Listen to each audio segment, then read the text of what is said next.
Brigjen Pol Lalu Muhammad Iwan Mahardan menjadi sorotan setelah ditetapkan sebagai tersangka dalam kasus dugaan korupsi pengadaan wadah makan Ompreng di Badan Gizi Nasional (BGN). Perwira tinggi Polri yang akrab disapa Mamik Iwan itu diketahui memiliki rekam jejak panjang di Nusa Tenggara Barat, NTB, daerah kelahirannya, sebelum dipercaya mengemban jabatan strategis di BGN. Lalu Muhammad Iwan Mahardan lahir pada 20 Januari 1972. Sepanjang karirnya di Kepolisian Republik Indonesia, ia pernah menduduki berbagai jabatan di tingkat pusat maupun daerah.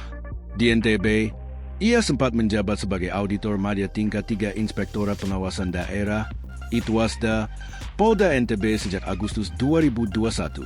Pada 2023, ia juga dipercaya sebagai pelaksana harian PLH, Kepala Bidang Humas Polda NTB. Selain bertugas di NTB, rekam jejaknya juga mencakup jabatan sebagai Kapolres Darmasraya di Polda Sumatera Barat, serta sejumlah posisi di lingkungan Mabes Polri dan Kepolisian Resor Metro Jakarta. Karir Iwan kemudian berlanjut di Badan Gizi Nasional, lembaga yang menjadi pelaksana program makan bergizi gratis MBG, salah satu program prioritas Presiden Prabowo Subianto. Ia sempat menjabat sebagai Kepala Biro Hukum dan Humas BGN hingga Maret 2025, sebelum dipercaya menjadi Sekretaris Deputi Bidang Promosi dan Kerja sama BGN. Namun, karirnya di lembaga tersebut berujung pada proses hukum. Direktur Penyidikan Jaksa Agung Muda Tindak Pidana Khusus Kejaksaan Agung, Syarif Sulaiman Nahdi, mengungkap dugaan keterlibatan Iwan dalam perkara korupsi pengadaan Ompreng untuk program MBG. Menurut penyidik, Iwan diduga meminta dua orang berinisial YCS dan RD mendirikan perusahaan yang bergerak di bidang produksi wadah makan atau Ompreng. Perusahaan tersebut kemudian menjalin kerjasama dengan calon mitra Satuan Pelayanan Pemenuhan Gizi (SPPG). Penyidik menduga harga Ompreng telah dikondisikan sejak awal agar menyisakan bagian atau fee yang diperuntukkan bagi Iwan sebagai imbalan atas persetujuan titik SPPG.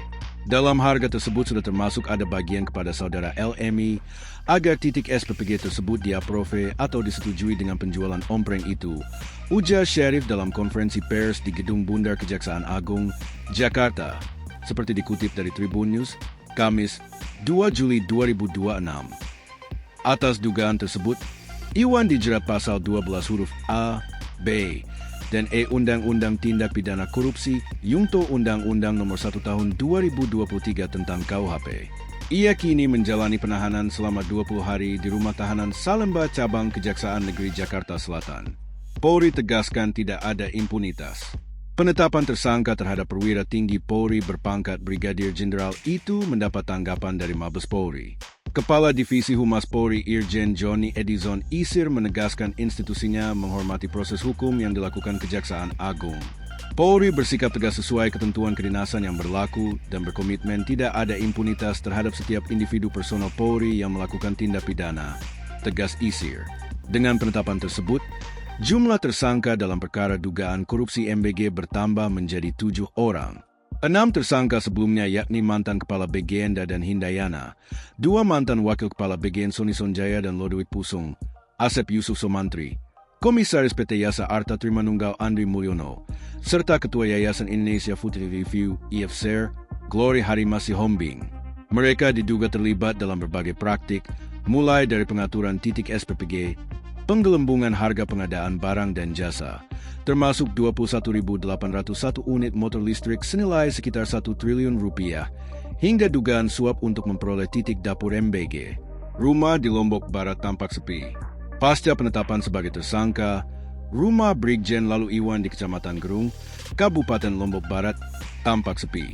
Rumah bernomor 4 tersebut berada di tepi jalan, tidak jauh dari kompleks kantor Bupati Lombok Barat. Bangunan itu dikelilingi tembok tinggi yang dilengkapi kawat berduri di beberapa sisi. Di bagian belakang terlihat sebuah gazebo yang biasa digunakan untuk pertemuan. Sementara itu, Kejaksaan Tinggi Nusa Tenggara Barat, Kejati NTB, menyatakan masih menunggu arahan dari Kejaksaan Agung terkait kemungkinan pengembangan perkara di wilayah NTB. Kita ikuti perkembangan di sana, kita tidak bisa mendahului di sana, Kejagung, kata Kasih Penerangan Hukum Kejati NTB, Harun Al-Rashid, Kamis, 2 Juli 2026. Harun menjelaskan, apabila Kejaksaan Agung memerlukan penelusuran aset milik lalu Muhammad Iwan Mahardan di NTB, Kejati NTB siap memberikan dukungan sesuai kewenangannya.